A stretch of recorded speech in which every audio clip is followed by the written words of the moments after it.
रुझान जिस तरीके से देखे जा रहे हैं एग्जिट पोल के बिल्कुल ही विपरीत आ रहे हैं और इस बार काफ़ी बड़े बड़े मुद्दे हैं जो विपक्ष ने उठाए हैं, जैसे कि संविधान में बदलाव करने की बात कही थी। मुझे लगता है कि इसमें सर आपको लगता है कि जो संविधान बदलने की बात कही गई थी कि सेक्युलर वर्ड को हटाया जाने वाला है, उसका काफ़ी बड़ा प्रभाव देखने को मिल रहा है और बहुत सारे समाज जैसे कि वाल्मीकि समाज नाराज़ है इस बात से, मतलब जन संगठन जो है उनका, वो लोग इस बारे में चर्चा करने लगे हैं बाहर निकल कर कि अगर संविधान हमसे छीन लिया जाएगा तो क्या होगा।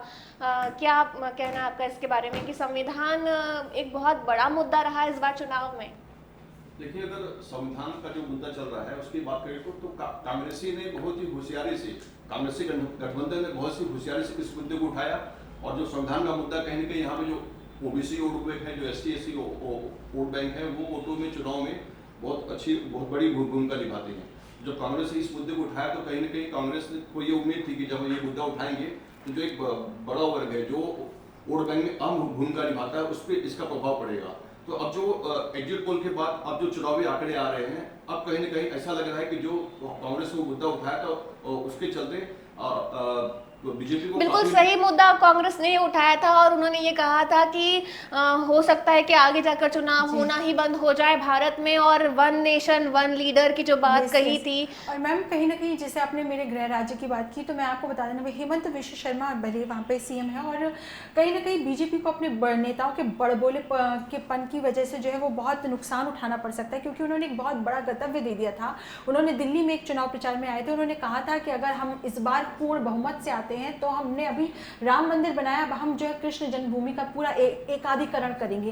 कहीं ना कहीं ऐसी बातें मैम जो है, जब अगर आप एक लोकतंत्र में रह रहे हैं तो वहाँ पे आपको राजशाही जैसी बातें नहीं करनी चाहिए, क्योंकि ये लोकतंत्र है जहाँ पे पक्ष का होना अगर ज़रूरी है तो विपक्ष का भी मजबूत होना बहुत ज़रूरी है, वरना और कहीं ना कहीं जो विपक्ष था वो बिल्कुल ही शांत हो चुका था और ऐसा दिखाई दे रहा था कि विपक्ष ने बोलना ही छोड़ दिया है या तो उन्हें बोलने ही नहीं दिया जा रहा है। उनके पीछे ED CBI और बहुत सारी चीज़ें लगा दी गई थी जिसके वजह से जेल में डाला जा रहा था। बल्कि 2 मुख्यमंत्री, ये पहली बार भारत के चुनाव में हुआ है कि 2 मुख्यमंत्री जेल में डाल दिए गए हैं और एक मुख्यमंत्री ने तो चुनाव भी अपने जेल से ही लड़ा है।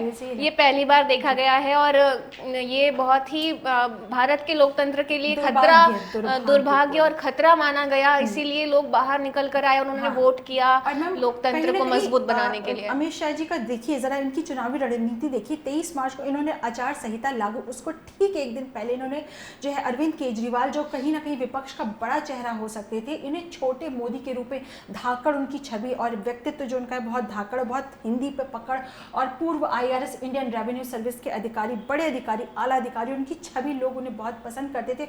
आचार संहिता लागू होने से अगर इनके मन में कोई भेदभाव नहीं था, ठीक एक दिन पहले उन पर ED का केस, शराब घोटाले का केस बनाकर उनको अंदर ले लेना, ये कहीं ना कहीं मैम संविधान और लोकतंत्र के खिलाफ एक तरीके की राजशाही, जो जिसे राजशाही, बिल्कुल जी मैम। तो फिर भी उन्होंने जो है कहीं ना कहीं जो है बाहर आके जो अग्रिम जमानत पे उन्होंने अपना पक्ष रखा।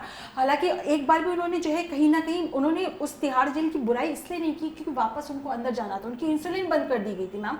तो कहीं ना कहीं मैं ये कहना चाहूंगी कि बीजेपी का जो इस बार नैतिक तौर पर काफी पिछड़ गया है भारत, जो जेल में जिस तरीके का व्यवहार किया जाना चाहिए, एक जो मानव अधिकार है उसको भी नहीं माना जा रहा है। तो ये भी एक बहुत बड़ा मुद्दा रहा। लोग उसको समझ रहे हैं कि कहीं ना कहीं सहानुभूति का भी वोट मिल रहा है। सर आपको लगता है कि महाराष्ट्र में भी ये सहानुभूति मिली है? बहुत बड़ी चर्चा में है कि उद्धव ठाकरे को और शरद पवार को सहानुभूति के वोट मिलेंगे और जितने भी लोग उनसे तोड़े गए हैं वो सिर्फ एक दिखाने भर के लिए अलग हुए हैं और मन उनका अभी भी वहीं जुड़ा हुआ है, आगे जाके वो उनसे जुड़ सकते हैं, ऐसी भी चर्चाएं हैं। सर इस बारे में आपका क्या कहना है कि सहानुभूति के वोट क्या उद्धव ठाकरे और शरद पवार बटोर के ले जाएंगे और शिंदे सरकार देखती रह जाएगी? देखिए, अगर महाराष्ट्र की बात करें तो महाराष्ट्र में शिवसेना और बीजेपी का जब गठबंधन था तो दोनों ने बहुत बड़ी जीत पाई थी 2019 के लोकसभा चुनाव में। लेकिन उसके बाद जब शिवसेना अलग हुई बीजेपी से, तब बीजेपी की मुश्किलें वहाँ से बढ़ गई।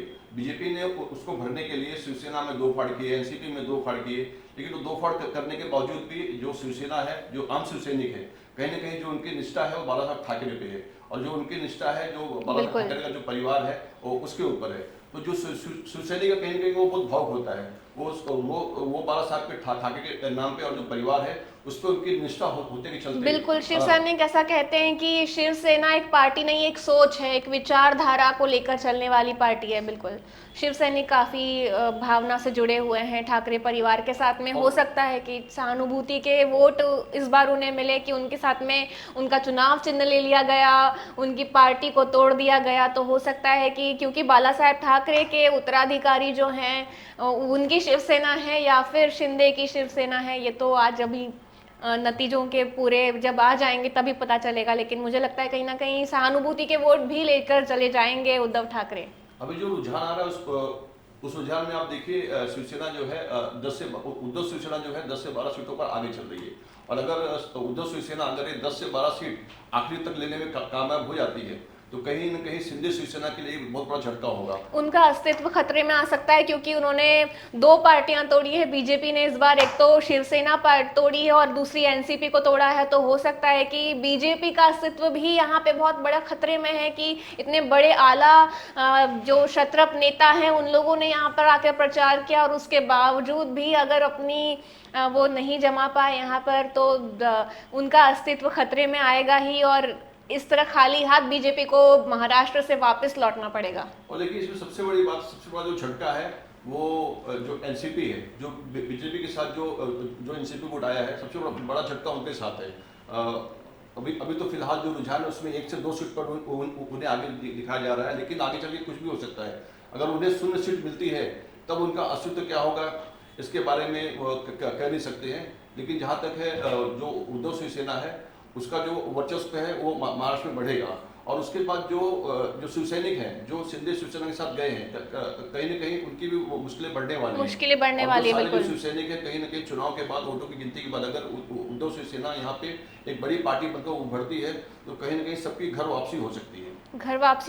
और एकनाथ शिंदे जो हैं वो बहुत ज़्यादा मुसीबत में आ सकते हैं। अगर उद्धव शिवसेना जीत जाती है तो एकनाथ शिंदे जो हैं वो काफ़ी बड़ी मुसीबत में आ सकते हैं। सुकेश जी बताइए, आपको लगता है कि यहाँ पर उनके अस्तित्व की लड़ाई है, सभी पार्टियों के अस्तित्व की लड़ाई है, उद्धव ठाकरे भी खतरे में आ सकते हैं अगर वो नहीं जीते तो, लेकिन एकनाथ शिंदे के ऊपर बहुत ज़्यादा प्रभाव होगा क्योंकि बीजेपी के जो बड़े नेता हैं देखा गया है कि वो काफ़ी अपने नाम को लेकर बहुत ज़्यादा ये इसमें रहते हैं, असरकारी उनको नहीं परिणाम मिले तो एकनाथ शिंदे मुसीबत में आ सकते हैं। देखा जाए तो एकनाथ शिंदे पे बड़ा प्रेशर है क्योंकि सबसे पहले तो उनका जो मेन गढ़ है ठाणे और कल्याण, वहाँ पे तो अभी तक के जो रुझान है वहाँ पे उनके कैंडिडेट लीड पे है।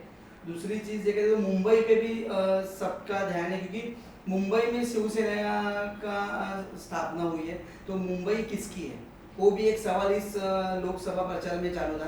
तो उद्धव ठाकरे गुट के ज़्यादा यहाँ पे एमपी आए तो एकनाथ शिंदे के लिए भी वो बड़ा झटका। मुंबई किसकी है इस सवाल का जवाब लेकर हम वापस लौटेंगे। वक्त हो चला है फिर से एक छोटे से ब्रेक का। बने रहिए आवाज़ इंडिया पे।